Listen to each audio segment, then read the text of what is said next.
Hello all. This is going to be my tutorial for a pentagram versus a two-petal traced vertical inspin. So I'll show you real quick and then I'll go through the little steps of it.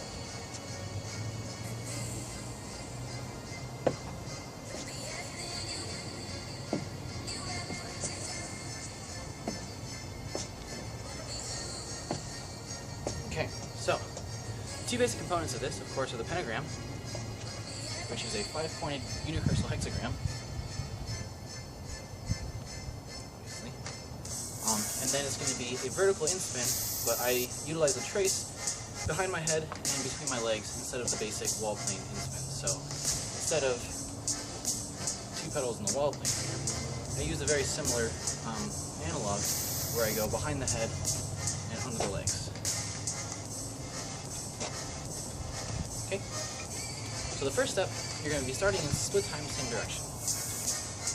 My right hand, left to you, this guy over here, is going to be starting the anti-spin in front of me, while my left hand, the right to you, is going to be doing a trace behind the head in-spin behind me. Okay, so this is going to be the first step.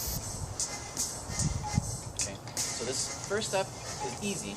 Step number 2 is going to be the hardest one, where in order to get from this bottom point all the way up here, and to not tangle with this traced point up here, you have to send this through the inside. So I'll show you, it goes through here, and it traces through that side. So I'll show you from the side.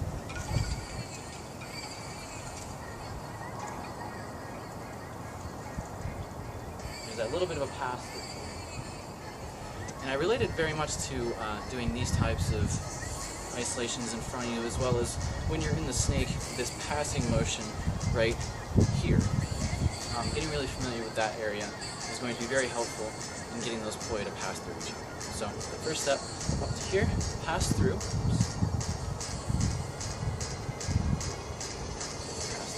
trace through, and then up. Pass through, trace through, and then up. So let's start again. So step 1, going to be at the bottom point here. 2, and then I'm going to trace through here, come across, and then revert back to the original position. 1, 2, 3, 4, 5. 1, 2, 3, 4, 5. 1, 2, 3, 4, 5. So there's a couple different things there. Firstly, when doing the pentagram with this trace, a lot of times, because of the positioning, it ends up looking like you're doing 2 cat eyes on the diamond mode, so like this.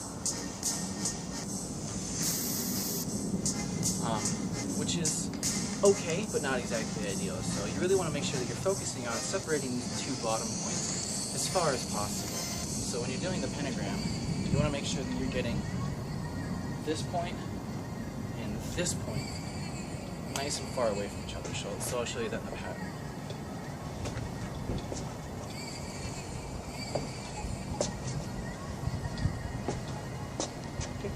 The second thing is the 2-petal inspin trace normally is relatively easy to keep in plane.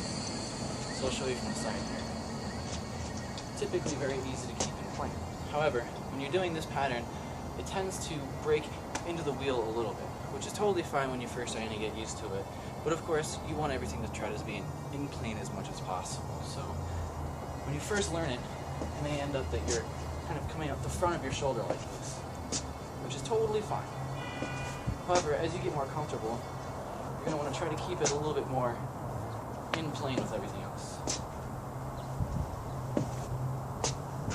Alright, and I'll just run through it a couple more times and hopefully it'll be an explanation enough there.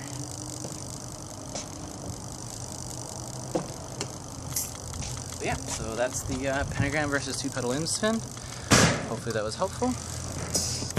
See you later.